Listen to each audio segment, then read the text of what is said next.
Hi ಎಲ್ಲರಿಗೂ ನಮಸ್ಕಾರ. IPL 2025ರ mega ಆಕ್ಷನ್ನಲ್ಲಿ ನಮ್ಮ RCB ತಂಡ ಬೆಂಕಿಯಾದ ಪಿಕ್ಸ್ಗಳನ್ನು ಮಾಡಿಕೊಂಡು ಒಂದು ಬಲಿಷ್ಠ ತಂಡವನ್ನು ಕಟ್ಕೊಂಡಿದೆ ಅಂತ ಹೇಳ್ಬೋದು. ಅದರಲ್ಲೂ ಈ ಬಾರಿ ಆಕ್ಷನ್ನಲ್ಲಿ ನಮ್ಮ RCB ತಂಡ ಟಾರ್ಗೆಟ್ ಮಾಡಿದಂಥ ಆಲ್ಮೋಸ್ಟ್ ಎಲ್ಲ ಪ್ಲೇಯರ್ಸ್ಗಳು ಕೂಡ ಸದ್ಯಕ್ಕೆ ಫಾರ್ಮ್ನಲ್ಲಿ ಇರುವಂಥ ಪ್ಲೇಯರ್ಸ್ಗಳು ಅಂತಲೇ ಹೇಳ್ಬೋದು.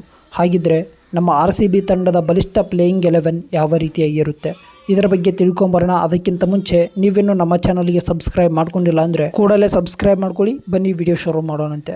ಮೊದಲನೇದಾಗಿ ನಮ್ಮ RCB ತಂಡದ ಓಪನಿಂಗ್ ಜೋಡಿಗಳ ಕಡೆಗೆ ನೋಡೋದಾದರೆ ತಂಡದ ಓಪನಿಂಗ್ ಬ್ಯಾಟ್ಸ್ಮನ್ಗಳಾಗಿ ಮೊದಲ ಮತ್ತು ಎರಡನೇ ಕ್ರಮಾಂಕದಲ್ಲಿ ವಿರಾಟ್ ಕೊಹ್ಲಿ ಮತ್ತು ಫಿಲ್ ಸಾಲ್ಟ್ ಅವರು ಸ್ಥಾನವನ್ನು ಪಡ್ಕೊಳ್ತಾರೆ.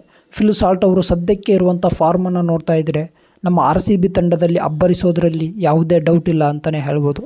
ಇನ್ನು RCB ತಂಡದ ಒನ್ ಡೌನ್ ಬ್ಯಾಟ್ಸ್ಮನ್ ಆಗಿ ಮೂರನೇ ಕ್ರಮಾಂಕದಲ್ಲಿ ರಜತ್ ಪಾಟೀದಾರ್ ಅವರು ಬರ್ತಾರೆ. ನಾಲ್ಕನೇ ಕ್ರಮಾಂಕದಲ್ಲಿ ಲಿಯಮ್ ಲಿವಿಂಗ್ಸ್ಟನ್ ಅವರು ಬರ್ತಾರೆ. ಐದನೇ ಕ್ರಮಾಂಕದಲ್ಲಿ ಟೀಮ್ ಡೇವಿಡ್, ಆರನೇ ಕ್ರಮಾಂಕದಲ್ಲಿ ಜಿತೇಶ್ ಶರ್ಮಾ. ಒಟ್ಟಿನಲ್ಲಿ ನಮ್ಮ RCB ತಂಡದ ಬ್ಯಾಟಿಂಗ್ ಲೈನಪ್ ಮಾತ್ರ ಸಖತ್ತಾಗಿದೆ ಅಂತಲೇ ಹೇಳ್ಬೋದು. ಬಂದಂಥ ಪ್ಲೇಯರ್ಸ್ಗಳೆಲ್ಲ ಬಿಗ್ ಹಿಟ್ಗಳನ್ನು ಹೊಡೆಯುವಂಥ ಪ್ಲೇಯರ್ಸ್ಗಳೇ ಆಗಿದ್ದಾರೆ. ಇದರಿಂದಾಗಿ ನಮ್ಮ RCB ತಂಡ ಹೈ ಸ್ಕೋರನ್ನು ಕಲೆ ಹಾಕುವಂಥ ಸಾಧ್ಯತೆ ಇರುತ್ತೆ. ಇನ್ನು ಏಳನೇ ಕ್ರಮಾಂಕದಲ್ಲಿ RCB ತಂಡದಲ್ಲಿ ಕೃಣಾಲ್ ಪಾಂಡ್ಯ ಅವರು ಸ್ಥಾನವನ್ನು ಪಡ್ಕೊಳ್ತಾರೆ. ಇವರು ಬ್ಯಾಟಿಂಗ್ ಮತ್ತು ಬೌಲಿಂಗ್ ಎರಡನ್ನೂ ಕೂಡ ಬ್ಯಾಲೆನ್ಸ್ ಆಗಿ ನೋಡ್ಕೊಳ್ಳುವಂಥ ಪ್ಲೇಯರ್ ಅಂತಲೇ ಹೇಳ್ಬೋದು. ಎಂಟನೇ ಕ್ರಮಾಂಕದಲ್ಲಿ ಭುವನೇಶ್ವರ್ ಕುಮಾರ್ ಬರ್ತಾರೆ. ಒಂಬತ್ತನೇ ಕ್ರಮಾಂಕದಲ್ಲಿ ಜೋಸ್ ಹ್ಯಾಸಲ್ವುಡ್ ಅವರು ಬರ್ತಾರೆ. ಹತ್ತನೇ ಕ್ರಮಾಂಕದಲ್ಲಿ ರಶಿಕ್ ಧರ್ ಅವರು ಬರ್ತಾರೆ. 11ನೇ ಕ್ರಮಾಂಕದಲ್ಲಿ ಯಶ್ ದಯಾಳ್ ಅವರು ಬರ್ತಾರೆ ಅಂತಲೇ ಹೇಳ್ಬೋದು. ಕೊನೆಯದಾಗಿ RCB ತಂಡಕ್ಕೆ ಇಂಪ್ಯಾಕ್ಟ್ ಪ್ಲೇಯರ್ಗಳ ರೂಲ್ನಲ್ಲಿ ಸ್ವಪ್ನಿಲ್ ಸಿಂಗ್ ಅಥವಾ ಸುಯೇಶ್ ಶರ್ಮಾ ಆಡುವಂಥ ಸಾಧ್ಯತೆ ಇರುತ್ತೆ ಅಂತಲೇ ಹೇಳ್ಬೋದು.